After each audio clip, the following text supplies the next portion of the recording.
So hello everybody, it is me, Demetra K of the Demetra K Show, and I hope you're having a great day. I am sitting here with Donovan, the recovering Democrat Saadiq, and this is the Demetra K Show podcast as well, where we promote Black love, knowledge, and understanding of all things that go on in the Black community to make us an even better people, with the emphasis on even, because we are great people, but we can always be better, right?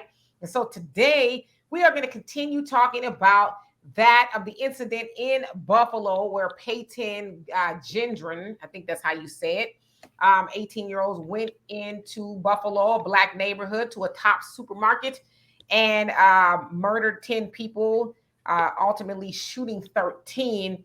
And so Joe Biden has decided to go pay his respects, I guess, if you will, in Buffalo to the families. And he made a statement, and we are going to dissect that. But before we do that, Donovan, what say you? All right, you guys, welcome to the podcast. We love to have you here. A lot of people have been complaining and asking us, Demetra, when do you go on air, whatever? Hey, why don't you like, share, and subscribe and become a member? And that way you automatically know when we're about to go on air, and you can hear Demetra go off and tell us what's going on in the new Black media. A lot of stuff with the Joe Biden stuff is coming up. And, Demetra, I'm going to have to agree with you on this one. I really do. We don't have any friends out here, so let's talk about it. All right. So, as I said, Joe Biden and his wife, Jill, they went to Buffalo, to Tops Market, the scene of the massacre, if you will. And he made a lot of statements, but this is one that really stood out to me. So, as you see there, that is President Joe Biden and his wife, the First Lady, at the site, a memorial site, I guess, there with all the flowers and stuff and paying their respects. And so he goes on to say, Jill and I have come to stand with you, and to the families, we have come to grieve with you. Now's the time for people of all races from every background to speak up as a majority and American and reject white supremacy. Well, it sounds good on the surface, but nothing rejects white supremacy like it coming from the federal government, right? Now, Black people have always rejected white supremacy, right? So that's not on us. It's not our job. So when you say all Americans, that includes us as well. And so we've been denouncing it really since we got over here on those slave ships. And so President Joe Biden, I should say, you have all power in your hands. Literally, you have the power of the executive pen. You also have Congress in your favor. They own it right now, the House and the Senate. Yeah, I know there's, some wonky stuff going on with the Senate and voting, but still, you are the kingmaker there. And if you wanted to pass some sort of a bill that protects Black people from being harmed by white supremacy, you could do that, just like you and Congress did with the Asians. And so we've heard a lot of conversation, especially with this particular case, about, okay, when are we going to be considered a protected class of citizen? Now, I know Sunday we had a large conversation about it, and most people said we need to protect ourselves, right? We need to bear arms, Second Amendment, and all of that. Mm-hmm. But great, we could do that, and I think that we should do that. You got some background feedback on your vest. All that stuff on your vest is rubbing your mic. Go ahead. Yeah, and so we can and we should do that, but that still doesn't mean we don't need some sort of protection via a bill that would carry some weight. Now, you can't legislate people to not be racist, but at least it would be there, and it would be more than symbolism than you standing there with your hand over your heart and saying, oh, we need to reject white supremacy. And the other thing, too, is Joe Biden, let's keep it real. You ran around with white supremacists who were proud to be that. You had Strom Thurmond and you had James O. Eastland. They were out in the open, proud racists. And took you right under their wing. Yeah, and you called them your homeboys, and your mentors, and you're hugging and kissing and all of that with them. And so, white supremacy is not new. It's been around for a long time. But, Joe Biden, you have been in the Senate since 1970s. And so why you could have, there's a lot of times you had opportunities to do something other than just say, hey, I reject white supremacy. You really could have wrote a lot of legislation to do that But instead, you wrote a lot of crime bills and things like that that continue to harm people, Black people specifically. And so here we are, 2022, Black people being slaughtered, and you're telling us that we need to reject white supremacy. Nah, we think you need to do a little bit more. What say you, Donovan? Well, let's dissect with what you have up there in his statement. It says, and this is the president of the United States, you guys. He's saying, and it's a call to action. When the president says something like that, it's a call to action. He's asking all Americans, now's the time for people of all races, from every background, to speak up as a majority and American and reject white supremacy. Now, I want you guys to listen to all our allies out there. Listen to this.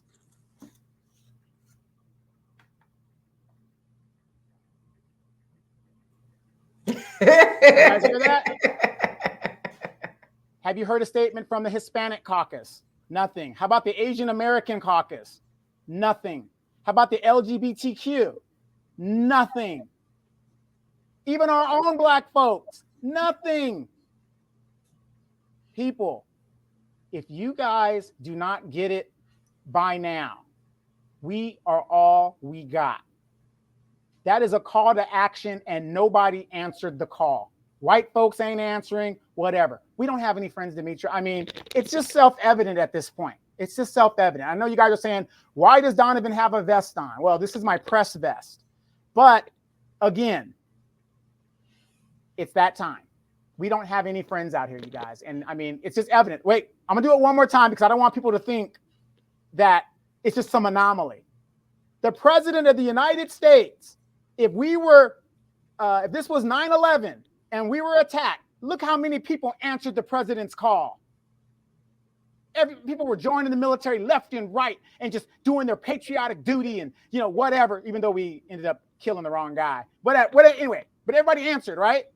This is the president saying, stand up for Black people. So let's listen to our Hispanic, Asian, white, LGBTQ allies answer the call. Let's hear.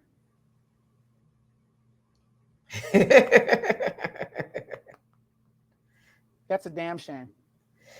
And also, I was actually looking to see if the Hispanic caucus said anything at all. I'm actually going to go onto their site and let's see. I see something about some TikTok. Yeah, it's crazy. You look at what they're saying. Why is it that Kamala Harris waited 3 days after the incident to make a generic statement? Well, so did Obama. Yeah, that's what I'm saying. We don't have any friends out here, y'all. This is why these elections coming up are very pivotal if we are going to survive. I'm just looking to see if they said anything. Let's see. Did the Asians say anything? Individually, did the Progressive Squad say anything? They said something about LGBTQ. They're saying something about immigration. But we're paranoid, Demetria. The Black media, we don't know what we're talking about. We're paranoid. They're talking about the babies, I guess in the detention center, of course. Oh my undocumented. God. The milk shortage. Oh my God. We don't have any friends, you guys. This is self-evident. They're talking about the El Paso Congresswoman AOC. She talked about the El Paso situation, where the guy went into the Walmart. Why is it every shooting that happens to us, they group it with other people, with other shootings that have passed? We're talking specifically about Black people. This is happening to Black people. This man targeted Black people. Still some more about LGBTQ, the jab. They're talking about that. So I'm not lying. I'm just looking at it. That was today. Now I'm going to yesterday. They also, let's see here, Representative Nadia Velasquez said on Sunday, I was proud to be a part of the AAPI Heritage Parade to celebrate all of the great contributions of the Asian Americans have made to New York. So she said something about them. I'm just looking. Sure. I'm just bear with me because I want to, I've been talking to some of my friends that are Asian and Hispanic, and I told them, and I was outright with them. I said, look, the bottom line is, if you guys are sympathetic to us. I get it. You're sympathetic to our problem, but you remain silent. And I said, that is a problem within itself. When are you going to go out there and stand on the line? But they're not going to do it. So they did on yesterday. They said senseless gun violence has once again terrorized our communities. These hate-driven crimes will leave permanent wounds in families, loved ones, and those individuals across the country. Trying to understand these tragedies, our hearts with those mourning. And then she reposted something. Somebody says, I will never accept the bloodshed from the mass shootings this weekend as normal. It's horrifying that in less than, and I guess she had a thread. Wait. Let me clarify that text or whatever, that tweet or whatever. I know what you're going to say, but go ahead. She was talking about the shootings here in California that happened at that Asian temple. Well, but how do we know which one? Exactly. That's where I was going with that. Exactly. Yeah, it was very vague, and it say Black people, because they did retweet one that was about the one in El Paso where the gunman went and predominantly Hispanic shopped Walmart, if you will. So yeah, it was very vague. So yeah, I get your point. I get exactly where you're going with that. But the other thing I want to we have no friends. I mean, okay, think about this. You're in high school. Remember in high school, and you think you got all these friends, and I guess that's where the movie Mean Girl came from. But you think you have all these friends, and then you really realize, when you open your eyes and you really realize you have no friends at all, that is very, very sad. Right. Oh, God, I was looking at something on Twitter. I'm not even going to repeat what it is. Let me see. I'm congressional. What the congressional Black talkers talk about? No, I'm gonna go to the Asian. We got to stop sloganizing. You know what? Did y'all go to the fish fry? Why y'all keep fucking with me? I've been working on the reparations for 30 years. Jim Clyburn, ladies and gentlemen, Jim Clyburn. I just did the Indian bill, gave them billions of dollars. No, they didn't say anything about it. Of course not. The Asians ain't concerned about no Negroes. All right, one more. Then we're gonna get back. I just want to make sure. And make me a liar. I'm saying I want you to make me a liar. I want to be wrong. I really do. I'm looking. Congressional Black out there, y'all. It's crickets. I don't see nobody protesting. I don't see white folks, Asians, Hispanics up in arms. I don't see them making statements. I don't see anything. All I see is generic statements, which isn't saying specifically Black people. They did not make a statement. The Black Congressional Caucus, from what I can see. And the Black Congressional Caucus is mostly made up of, their leadership is of Black females. Am I correct? Yeah, but I'm just looking. I just want to make sure. Okay. Well, And what I'm saying is, it's not a male versus female type thing. What I'm saying is, women are the center of a community. And if we've got Black female leaders that are elected and they won't even stand up for us, they have sons, they have children, where is their humanity? Right. So there you have it. From what I see, I don't know if there's, I was on their Twitter. I don't know if they posted somewhere else, but I didn't see anything. But I will say this, the first part of the statement here says, Jill and I have come to stand with you. Now, where have we heard that lie before? Yes. Y'all stood with me, and I'm going to stand with you. And he's doing exactly that. Standing. 2 years later, nothing specific. And, it's really open season on, it's always been open season on Black people, but it's open season, and it's like, well, we need to stand together. And Obama said the same thing, kind of, sort of, we need to denounce, racism and, all this other stuff. And of course, Biden did talk about the replacement theory that's going around, which basically says, and this is if I understand that, white people, white supremacists, I guess, are afraid that they are bringing in immigrants to replace them.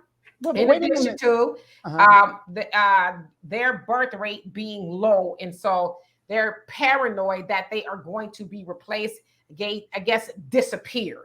Right. But see, that's a theory that Joe Biden in the early 70s even talked about. He doesn't want his children and his mother being beat, with living next to blacks and all this, I'm paraphrasing, it's not exact words, but go look it up. I know what you're talking about. Yeah, he's basically was saying that theory then. And here's somebody who actually basically started that whole theory. And then just before he got elected, did he not tell those black folks, you're going to be replaced? You're going to be behind these Hispanics. Right. So, it just depends on who's saying it, right? Like they are taking Tucker Carlson to task. But like you said, Joe Biden has said it quite a bit throughout his, congressional and presidential and vice presidential career. He said it quite a bit. Now, maybe he has not used the words replacement, but he has said things like he said, I don't want my blonde hair, blue-eyed child or daughter. It basically, this was in regards to the busing. Situation. Mm-hmm. Yeah.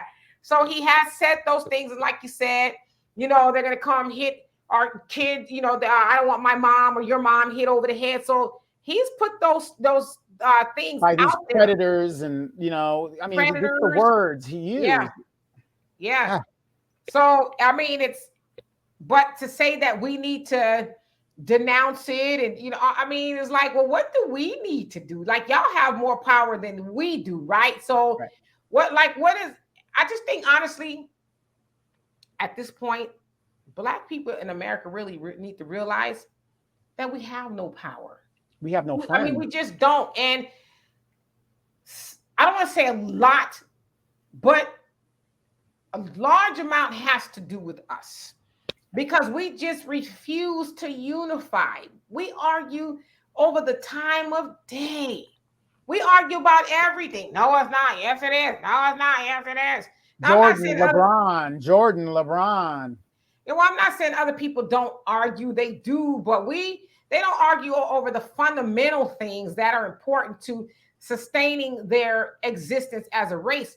But we do. We argue over what political party to serve. We argue about religion. We argue about men and women and, all this other stuff. And one thing, we don't practice group economics in that we try to, do business with each other. However, I will say, a lot of times we put the onus on Black businesses, but it's the customers too.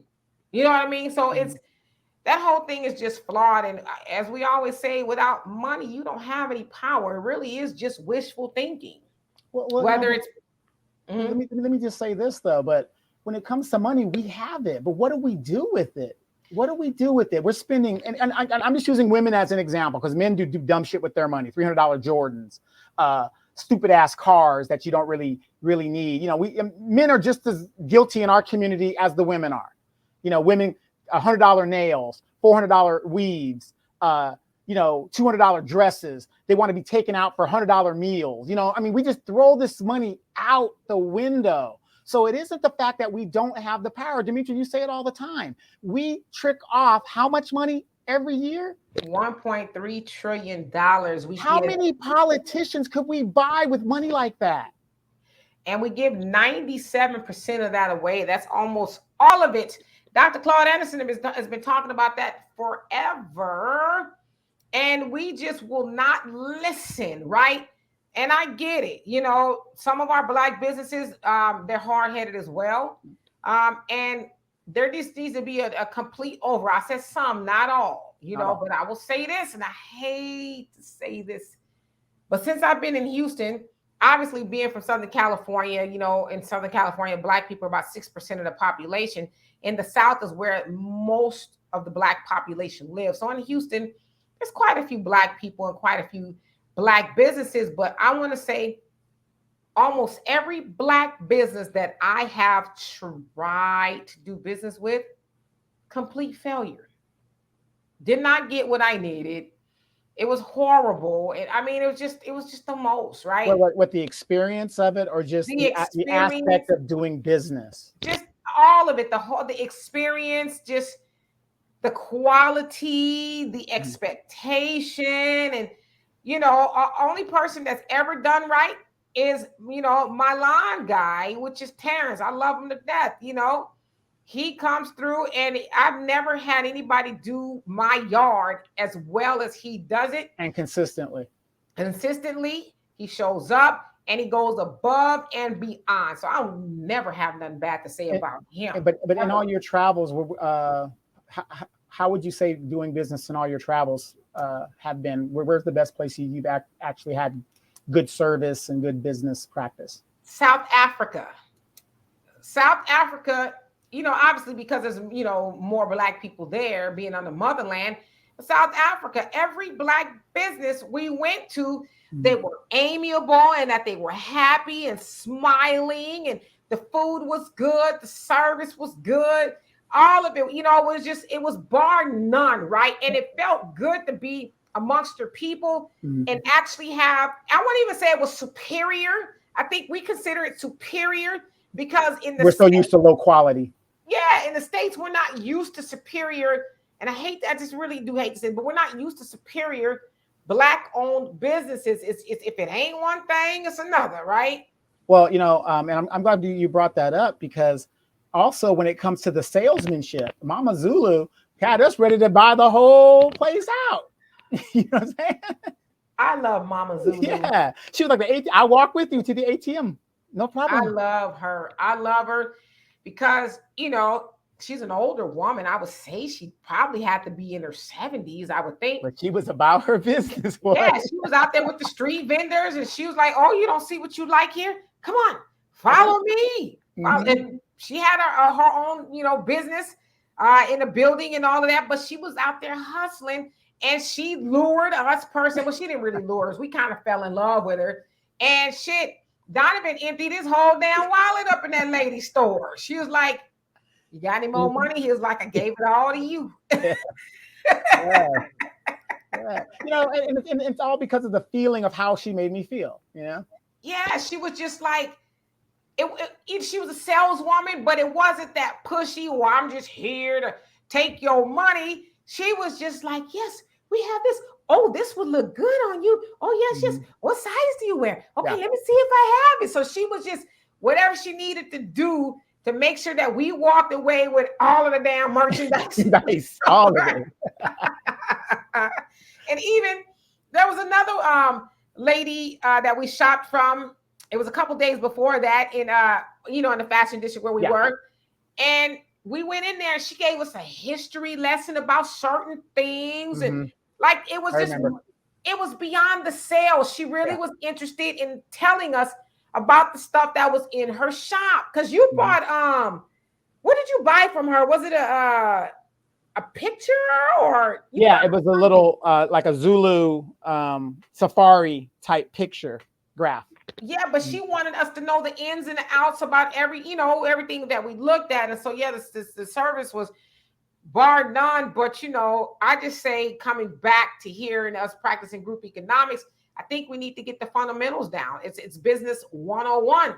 And as my younger brother always says, because you are a black business, that doesn't guarantee you black customers. You still have to earn the business. You still got to do everything that, you would want somebody else to do. Like if I come in your restaurant, can I get some napkins? And if I ask you for napkins, don't get an attitude. Well, we didn't give you none. Well, the funny thing is, like I said, everybody makes the argument about, and I'm with you, you got to have money to buy politicians and to take part in the political process, right? We have all that money, we trick it off. So when I hear people talk about like black people ain't got no money, that's bullshit. We've got money, we trick it off. But here's my point though. Ladies, I know you guys want to look nice, you get all this nail, stuff like that. But instead of, I'm not saying because you're a black man, you should go there. But why is it that we go to Mylene and give her all the money? Can I be honest with you? And now listen, I don't come from my head. Y'all don't come from my head, but I'm a realist and I like to speak on real things. Okay. I don't go to them at all. Okay. I don't go to them and get my nails done, do my own nails and all of that. Okay. You got to take a deep breath. Mylene and them gonna get you in. They're gonna get you in. They're gonna get you in. They're gonna get you out. Then you're not gonna go in there and pay an exorbitant amount of money for your nails, and you're not gonna be waiting, for 2-3 hours for somebody to do it. You ain't gonna, be rushed up out of your chair and all of that. Now listen, I get that there's more to it. They got a lock on it. They got more nail salons and stuff. But why? Why do they got more nails and salons and stuff? Because they know how to pool their money back into their community. And so they say, okay, Mylene, you want to open up a nail salon? Okay, well, with the council of, Asians or whatever, we got the money. It ain't in no bank. We got the money right here. Go find the building, get all the stuff you need, and we're going to fund it. And when you turn over a profit, you pay it back so we can get some more businesses up and running. But us, we don't do that.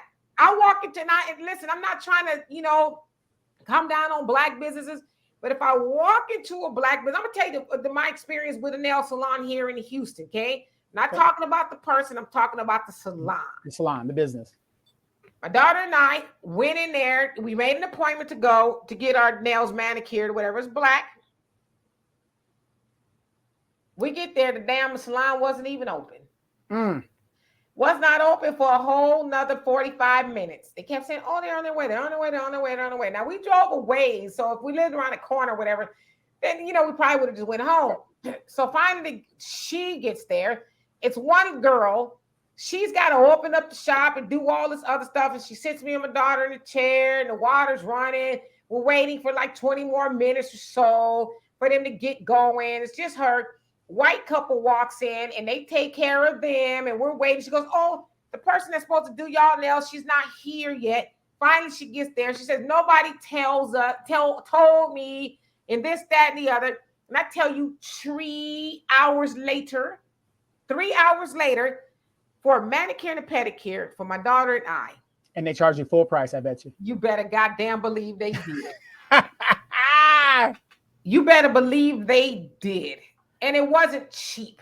So when I go to Mylene, I'm going to pay, I don't know what a manicure is up in a spot, but I don't know, maybe $15. $15.20, because the nail shop there, and then on the next corner, that's owned by an Asian. They're all related. They all are related. So they can keep a lower price because we know that the dollar, I'm just talking about their dollar. Their dollar circulates a couple of more days, probably upwards of almost 30 days from what I understand before it leaves their community. The black dollar circulates 6 hours. And where does our black dollar circulate to? Them. Them and the white man. Let a sister get paid on Friday night or Friday. She got her hair appointment. She probably going to go to a sister because we don't let too many other people do our hair. But she going to go get her nails done and her feet done. It's probably with them. Probably going to get some outfits or whatever from somebody else. And same thing with the brothers. Y'all gonna give y'all money the way to Gucci. Yeah, we're gonna get our hair cut. That's $30 to $50 now. Gotta get a tip. All right. Yeah, so our money, poof, it's gone. And so when you have no money, you have no power, and it's hard to say, "Hey, Mr. President, we happen to be the brokest people in America, not because we don't have the money coming in, but because we don't keep the money. So, hey, we're the brokest people in America, and we want you to do something for us or else. If you don't, then we're going to do this." And he's like, oh, yeah, y'all can't even stay up out the chicken and rice house that comes up in y'all neighbors. I'm telling you, I drive through some of the urban neighborhoods in Houston. I can't tell you how many chicken and rice houses I see up in there. I'm like, what are they feeding y'all? And y'all up in there eating chicken and rice? Like, that can't be real healthy. I mean, I've never been in one. I'm sure maybe they got a vegetable, I would hope, but just chicken and rice. Well, they might have that good brown gravy. But what is brown gravy? Think about that. Do they got chicken and rice houses inundating their neighborhoods? No, not at all. They got stuff they like to eat, but they give us the crap food, and we're lined up to eat Waffle that House. Stuff. Shit on the shingle. Shit on the shingle. Yeah, and and everybody else that sets up in our neighborhood, and we just like robots. We line up and give them our money, right? And so, they got their stuff together, and we just don't. And I'm not saying that's all black businesses. I just personally haven't been to a whole lot of black businesses that have completely got their stuff together. I told you about the time when I was in California. I went to this brother's restaurant. It was a hamburger spot, and he had vegan burgers, and he talked to me like I was a trick off the street. Because I asked him, was right when businesses were allowed to open up and be at half capacity. I asked him, and he's been back there talking over the food and didn't have his mask on and stuff. And I said, hey, brother, I don't know, you might want to put your mask on. Because I was going to say, because, somebody might tell on you, oh, you ain't got to loud talk me. Mm-hmm. That's right, black woman. Know your spot. Know your place. I wasn't even loud talking to him. No, I was talking just like this. Hey, brother, you might want to put your mask on. Somebody might come up in here and tell on you. Because that was really at the height when, businesses was getting fined and stuff. He didn't have no gloves on. He had no mask on. And I went on a recommendation from a black group that was on Facebook. Oh, this brother, woo. So I went over there out of the way for me, but I wanted to, give him support. But when he talked, you always do that. Mm-hmm. Yeah, I was like, I said, I came over here because a black Facebook group said that you was open and go support. So I'm here. And I said, and you talking to me crazy. I said, I was just trying to, give you a fair warning. COVID is going around and you want to eat, but you didn't give me an opportunity to do that. So he gave me my food or whatever. It was wrong. Yeah, but think about this though. When was the last time you saw a bunch of Asians in a soul food shack? They do come in there. Very few. When was the last time you saw a bunch of Hispanics going into a soul food shack? They do not support our businesses, but we wholeheartedly go and support Mr. Kao Pang's Chinese cuisine. We wholeheartedly go in there. Xiaoping, we love going into Xiaoping's. You know what I'm saying? No, it's just crazy. And I was talking to my brother yesterday, and by the way, he just became a grandfather again. His wife's daughter had a baby boy. Congratulations, Smokey. Yeah, so we were talking and stuff, and and my brother's a little bit of a working type, blue collar type guy, so he isn't really into the educational books type, but he's a working type guy. And he was saying, and I was kind of telling him we're failing as a people, and while we're failing, they're not adding everything up. 2007, a third of all black wealth was taken in the housing crisis. Okay, so a third of all black people that own houses gone, just like that, overnight. The housing crisis. Then you had the COVID. Look at all the black businesses that closed up because of COVID. Okay. We still haven't recovered from a lot of these things, right? How could anybody not see that we are being set up to fail and be a permanent underclass if we're not that already, in fact? We are. And it really hit him like, I didn't think about that. Yeah, you see a few of us driving a Mercedes and doing these little things like that, but that don't mean anything because there's a few of us. We're talking about the majority. But somehow we think, because we've had conversations with people like that. Well, you're doing okay, D. Donovan, you're doing okay. Yeah. I'm doing okay. But it's like, that's why we're not doing okay, because we think, as Dr. Claude Anderson says, that you are an exceptional Negro. And that I'm doing well. I got the house on the hill and the cars and all of that. And I'm going to the concerts. And, I'm doing okay. It's scary because a lot of us are, like when I talked to my brother, he was saying there's a lot of black homeless in New Orleans. Of course, New Orleans is a predominantly black city, but he said homeless is over there. You're saying in Houston. I know there's homeless in Houston. I don't see a lot of white folks. I don't see a lot of Hispanics homeless. Now, when we were in Costa Rica, how many homeless people did you see? I barely saw any. There were some, but barely saw any. Dominican Republic, barely saw any. But it's a different demographic. But my point is this: when you talk about homeless here in the United States, no matter what city it is, 50% of all homeless, and no matter what city it is black. We're failing. And then another thing is, out of that 50% of the homeless that are black, more than 50% of it is black women.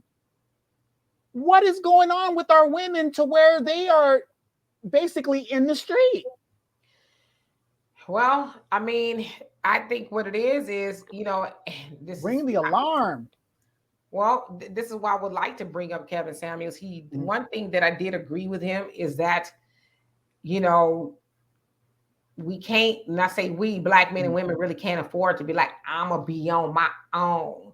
we need each other Yes. just from an economical standpoint Mm-hmm. to survive, right? But Right. we just think, I don't know. I think a part of it too is that we are used to the struggle until we get to the point it's like, damn, I'm about to be homeless, And the Mm-hmm. other thing too is, I mean, people have misfortunes and stuff, so you got to Sure. count for that. Sure. But a lot of times we tend to bite off more than we can chew. We don't factor in things. Just like, let's bring back to the housing crisis of 2008. Mm-hmm. We know that a lot of predatory lending took place with Black people when Black people got the stated loans, and then eventually the loans ballooned. And, just because stated meant that, okay, well, just how much are you making? Well, Right. all right, I'm making $5,000 a month. Well, you work at Taco Bell, so that's probably not the case unless you're just there every day, all day. And so, when those loans came due and they ballooned and you had to come up with a lump sum, a lot of people weren't prepared to do that, so they lost their houses. So the point that I'm making is a lot of people just bit off more than they could chew. You knew damn well you couldn't afford no $300,000 house working at Taco Bell. Right. But then again, who has been the chairman of the banking committee since 1998? Your homegirl. Maxine Waters. Now, knowing that predatory lending has been going on and Black people more so than anybody else was taken advantage of, where's the legislation from Maxine Waters, who has the power to put in certain rules and effects to do that? Obama came in the office, punished nobody from Wall Street. I mean, this is why I always tell people, especially my elders, we've got Black people in positions to do things, but yet they do nothing, absolutely nothing but enrich themselves.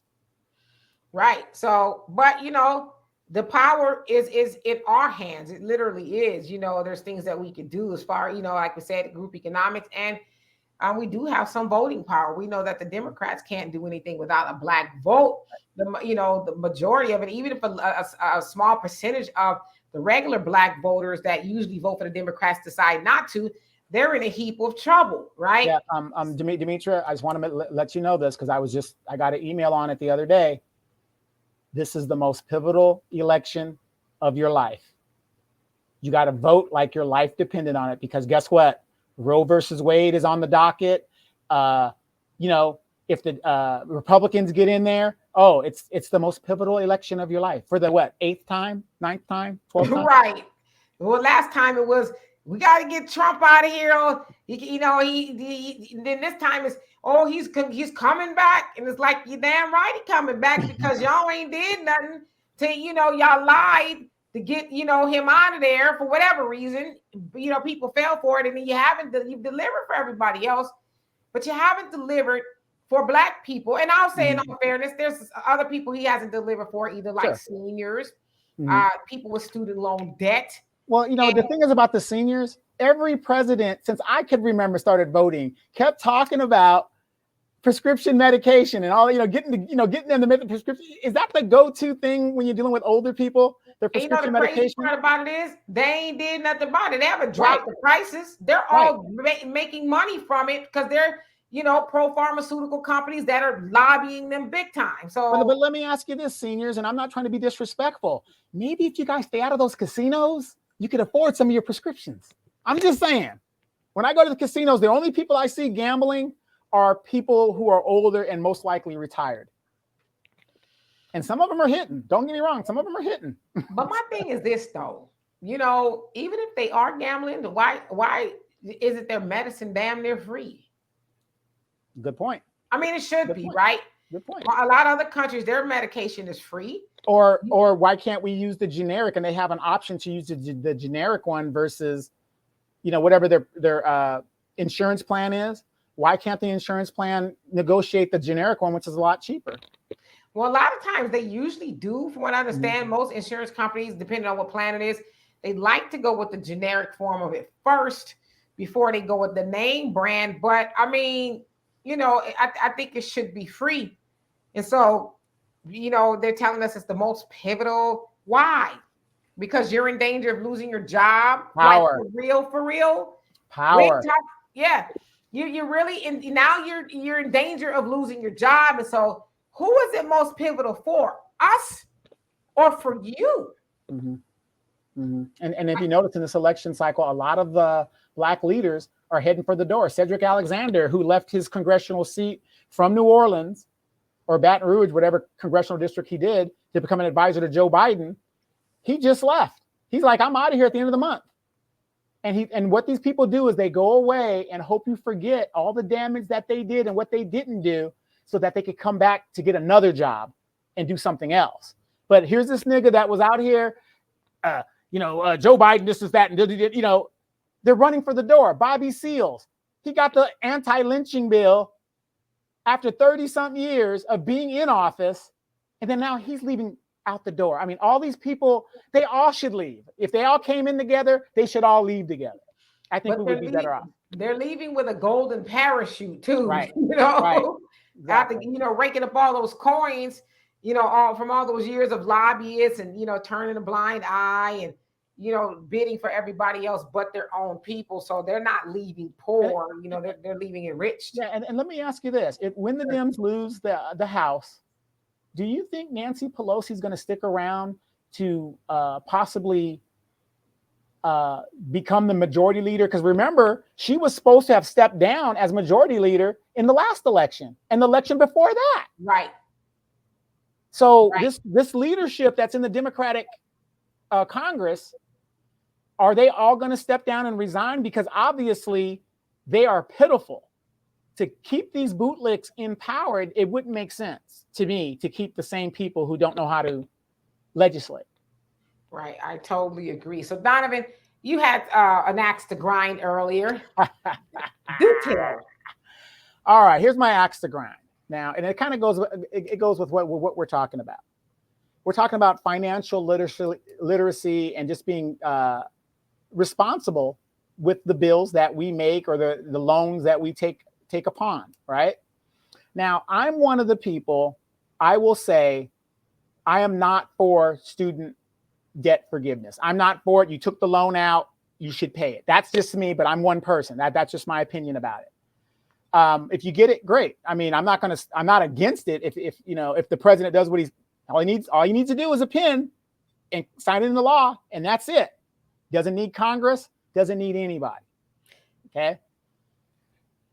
So I had when I'm about to do this, I'm about to take notes, right? Right. So we talk about financial literacy and stuff like that. There are all of these women, younger women, and I'm going to talk about modern women because Demetra is more prehistoric. Okay. She's from the prehistoric group.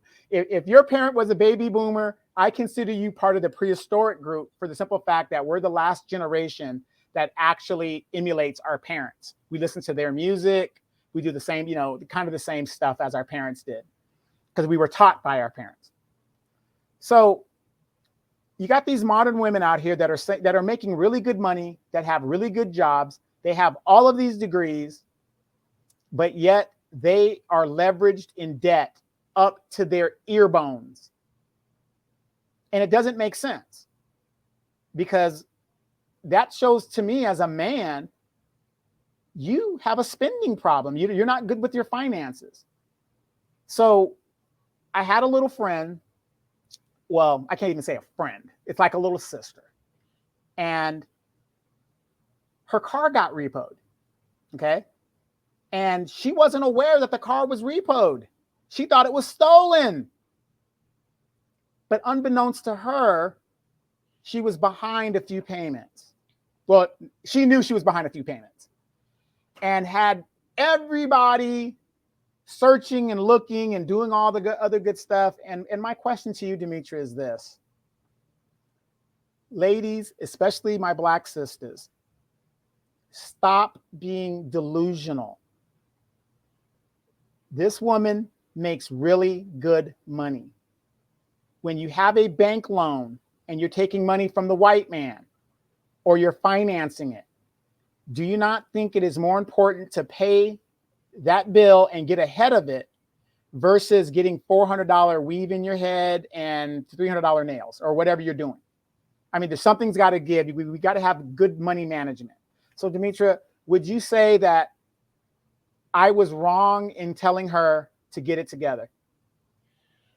No, I don't think you were wrong for telling her to get it together, but I will say this. But let me just go back to your point about you don't believe in student loan Yeah. forgiveness for anybody.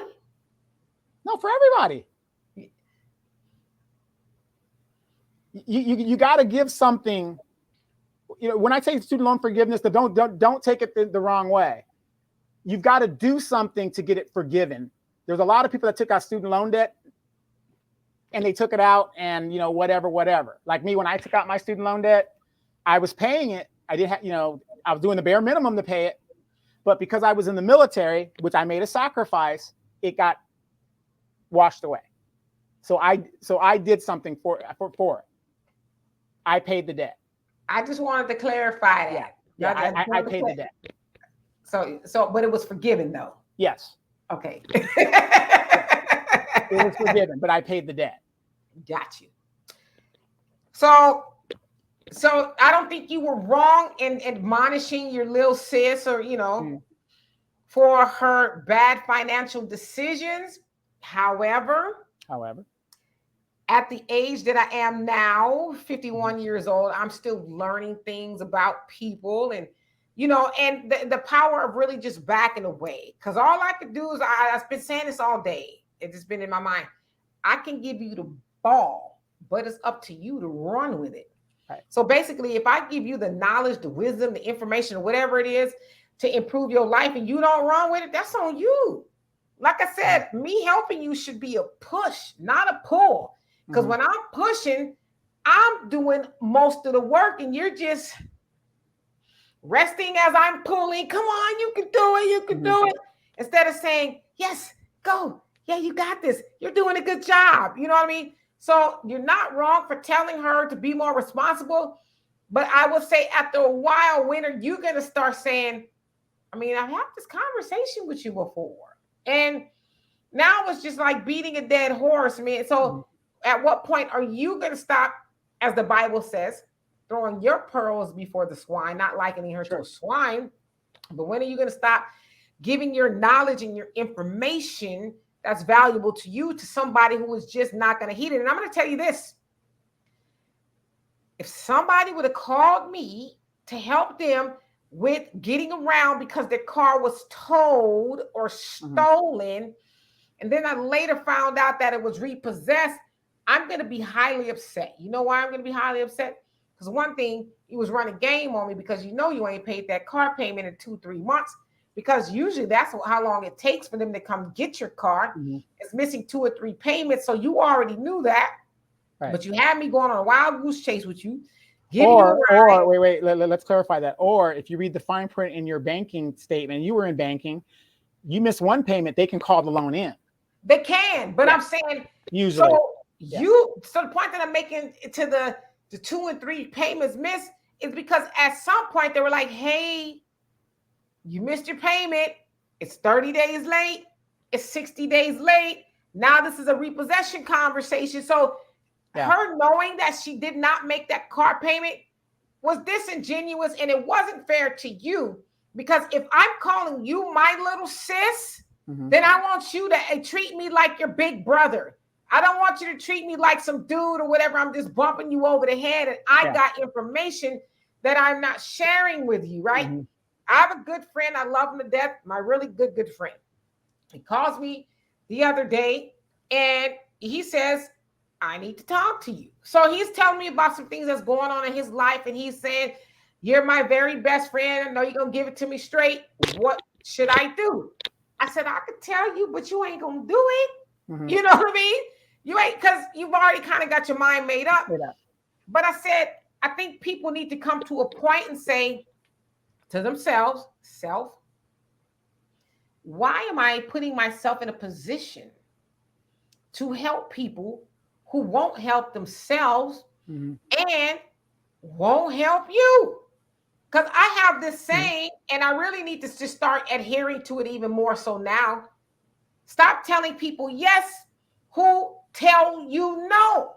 So what I mean by that is, if I come to you and I say, hey, I need a favor, you say, well, I ain't in a position to do it. I really can't do it. But it's like, wow, at least 11 times I helped you. I never told you Mhm. no. But here you are resting in your comfort zone and telling me no after I told you yes. So y'all listen to that again. Stop telling people yes who tell you no. Mhm. Be comfortable with saying, as nicely as you can, F off. I don't owe you anything. Yeah. Yeah. I don't owe you anything. I've Mhm. given you all the information you can use. You're not listening to it. And after a while, what's going to happen is you're going to have all that stress. Because what people do is this. And my dad gave me this analogy a long time ago, and I never Mhm. forgot it. What people ultimately do is treat you like a trash receptacle. Okay. So that means is, hey, Donovan, I need you to help me go look for my car, give me a ride, or do this and do that because Mhm. this and that happened to me. Blah, blah, blah. Mhm. So they dump all of that onto you, and then you like, oh, okay, sure, I'll help you. I had other stuff to do, but yeah, sure, I'll help you. So what you're doing is carrying all of their garbage, and you've made it easier for them to continue living and not really feel the brunt force of what they have done to themselves, right? Donovan, have you ever hit rock bottom? Never. Have you come close to it? Never. Liar, Never. liar. Now, like rock bottom in love, yes. No, I'm talking about just let's say anything. Like, Yeah, in love, yeah, yeah. okay, we've all done that, right? We've all hit rock by hell. Financing, no. I Yeah, plummeted to hell, okay? yeah, I plummeted past the rocks and that. right. But let's say financially. Okay, let's bring that to financially. Close to rock bottom. Mm-hmm. Now I'm talking about eating top ramen when they didn't want to eat that. Oh yeah, when I was younger, yeah, I was there. I was on the road eating top ramen and tuna, trying to, How many people came to your rescue? zero. How many people said, "Oh, I know you're tired of eating top ramen every night, but I got a nice juicy T-bone steak with potatoes and gravy." Well, you know what? I'm lying. Uncle Sugar came to my rescue. He gave Shut me that. up. He gave me that meal card Shut up. to eat at It's the called chow a food hall. stamp I card. ate at the chow hall. No, I ate at the chow hall. Or the chow Thank hall. God. Okay. Yeah. But the times that you weren't able to eat at the chow hall, Yeah. how many people came and delivered groceries at your doorstep? Nobody. None. Mm-hmm. And so you then learned how to not get in that position again.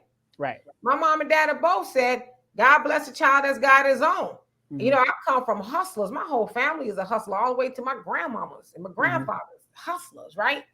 And so I learned that you better get it from the ground up, get it out the mud, because I was always taught too, needing somebody should be your last resort. Be your last resort.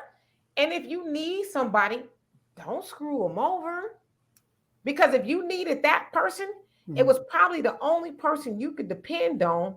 And somehow you found it in your mind to be ungrateful and to not return the favor in some way, shape, or form. And then when that last resort gets tired of you, you are really screwed. Absolutely. Now, I wouldn't say my friend was ungrateful. Like I said, it's I'm still not. kind No, of, I wasn't yeah, saying that and necessary to her. yeah, her, yeah, I'm right, just saying in general, yeah, right? in general, I was actually talking about my other friend who was going through yeah, some things. Yeah. we'll do some stuff. But but here's my question, Demetra.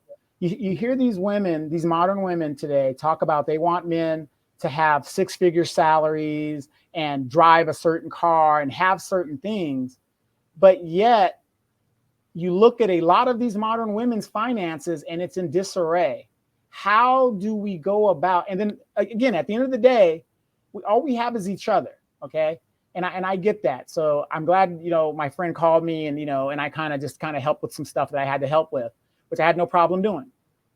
But at the same time, I had to admonish her and say, get it together, because this woman makes good money. And there's a lot of you sisters out there, you keep bragging about all these degrees and money that you guys got. But at the end of the day, when we uncover the veil, you're broke as a joke. And I don't get it. Yeah. I mean, there's a lot of people running around here perpetrating and living quiet lives of desperation. Yeah. On the surface. They got it all together, right? You see somebody, especially on social media, oh, they just got it all together. Oh my gosh, I would just love to be them. I would love to be in our situation. And then when you get to know them, it's like you should go to jail for all that fronting and perpetrating the Right. fraud that you was doing. And it's so sad that a lot of these influencers are throwing the wrong message out there to these young girls. Because like you said, when you lift that veil, these people's, a lot of their lives are in disarray. But it serves the purpose for a moment to get you to be a voyeur into their lives. Because see, social media, you could be anything you want. You could be anybody you want. I mean, how many of us have met perpetrators on the internet? People who said they were one thing online, and then when you meet them, you're like,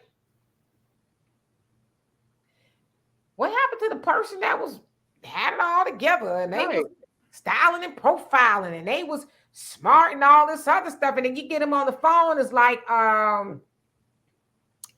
yeah. Well, for me, I hear a lot of these, divestors and stuff, and they're talking about all this stuff that they have. And I'm like, if you're making money like that, why are you living in an apartment? Well, I mean, there's a lot of apartments out there that cost a lot of money, but I get what you're saying. Yeah, no, I agree. There are some, but if you're making money like they're claiming they're making money, why do you even have an apartment? Well, there's people who make a lot of money, but there's a lot of people who don't keep it. Right. You know, and that's my point with the finances within our community. We have the money, but we trick it off so much. This is why we are failing. Another reason why we're failing as a group of people. If we don't have any money and we don't have any political power, Demetra, what is the recipe for that? If you don't have those two things in this country, that relegates you to what level of a citizen? Servitude. Slave. Exactly. Slave. We got to get it together. We really do. And like I said, yes, women are highly educated. Black women are highly educated. You guys got all these degrees. I mean, Demetra, I can't tell you how many friends of mine that are older than me, maybe by 8 years or something like that. They're not my mother's age, but they're in that next group. They've got all these degrees, but they're alone. Yeah. And they're still working. They're still working, but they have it all figured out. Well, I would just say this. I mean, yeah, and I got degrees and all of that. It's not that I want to be alone. I you do. Somebody. I mean, let's put it this way. I would rather be alone than to deal with boys masquerading as men. Right. I would rather do that. But ultimately, I'm not trying to be alone. I'm just not. I'm not one of those women who say, then cooperate, damn it. Shit, I cooperate, okay? I don't have a problem cooperating.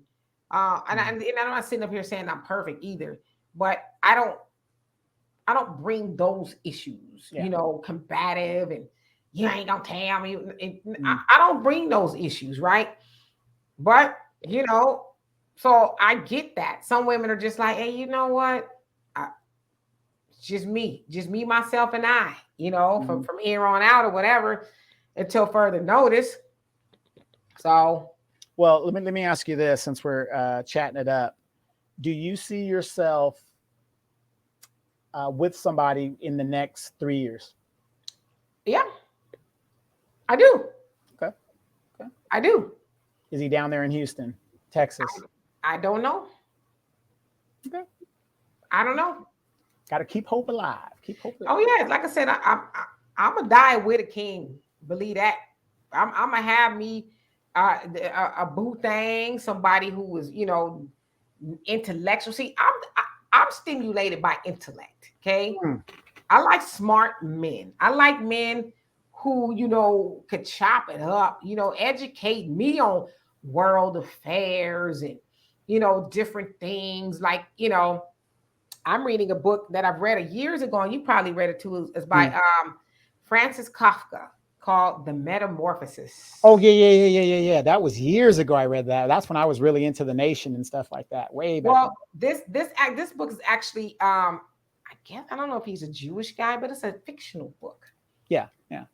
And the book, it's and I'm rereading it years and years later because I want to get something that perhaps I didn't get from it before. But it's about a guy who is taking care of his whole family And he's the breadwinner, right? He's a salesman. He hates his job. He's been there for 15 years, but he's got to help pay off his parents' debt because their parents are indebted to his parents are indebted to the company he works for. So one day he wakes up and he's met I guess, turned into a roach. Yikes. And he's lying on his back in the bed. He gets up at 4 o'clock every morning. He has to catch the train. And he wakes up and he's like, I really can't move like I normally would. And so he lifts his head up and he could see that he is metamorphosed size, how we said, into a roach. And he's just going through these thought processes like he wasn't freaking out. He was like, okay, but I still got to get up and go to work. I've never missed a day of work in 15 years. And the boss is going to come looking for me. And his family comes to the door. Well, it's 6 o'clock. You should have been on the train. And he says, I don't sound right, but I fooled him into thinking that I'm normal because I'm a roach now. Right. And so somebody does come looking for him from the office. Where is he? He doesn't show up. But he says, luckily, just from traveling a lot, I've gotten the habit of locking my door so they can't come in. But I can't necessarily open the door either. And so I'm rereading it. I'm on the first 10 pages or so, and he's contemplating how's he going to roll off the bed. If I roll off the bed this way, I'm going to bump my head and I'll hurt myself. And so he's going through all of that. And so the point that I make is I like reading stuff like that because there is a lesson to that. He's got the world on his shoulders. And for some reason, he's turned into a roach. One of the most despicable things on earth. A roach will be here long after the nuclear wars are done. But why him? Why is he turned into a roach? And he's done things so admirable, like he's even paying for his sister to go to school. The whole family finances are on him. So why, he seems to be a good person, so why does he turn into that? So that's what I'm reading. That is my bedtime book, to read before I go to sleep. Have you ever saw the movie Gung Ho with Michael Keaton and what's her name? Minnie Driver? No, Minnie. A long time ago. It's about like an American company factory comes over here. It's a Ron Howard directed film. Long time ago. I always tell people to watch that movie if you want to know what the problem is in America and the American worker. We want everything for nothing. We don't want to work. We want to just, do it half-assedly. And and then at the end, we suffer. So this Japanese company comes to America to, give this great opportunity. And I'm not saying take anything that they give you, but you got to prove yourself first. Right. Right. So, they're negotiating and they want $25 an hour. Now, this is in the early 80s. They want $25 an hour and all this other stuff. And the Japanese are like, no. You got to do this. You got to do this before you do it. So what I'm saying is in regards to us here as Black people, okay, as Black people, we have to stick together and put aside this male-female bullshit and prove to ourselves we don't necessarily, it's obvious we ain't got any friends. So it's obvious, we have to do it on our own, and we have to prove that to ourselves, and we got to prove that to them. We don't need them to be successful. We've been doing it for years. How did we get off the tracks? I don't know. But the point is we can get back on the tracks and we can make a comeback. And in the movie, it even said that in the movie, because the guy, they didn't make their goals. Michael Keaton goes, so what? So what? But we did it together. We're together. We built these cars together. I mean, he was faking like there was a window in the car. There was no window there. And there was some cars that didn't have engines in them.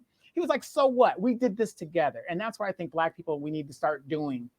And we have to be realistic about it. We really got to start telling ourselves, ladies, can we afford at this juncture where we're at in America to just throw money away because we want a lace front that we really can't afford? I'm not saying if you can afford it, do it. But what I'm saying is that type of money. Fellas, do we really need $400 Air Jordans? Michael Jordan's been retired for almost 20 something years. Do we really need that stuff at this juncture? We've got to survive first. So that's what I think we should be doing at this juncture. Absolutely. So anyway, we are going to get out of here. Y'all love and appreciate y'all. If y'all made it this far, we will be back on Wednesday, which is Wealth Wednesdays with Walter, and then again on Sunday for the live show. So until then, you guys be blessed, and we'll see you later. Peace.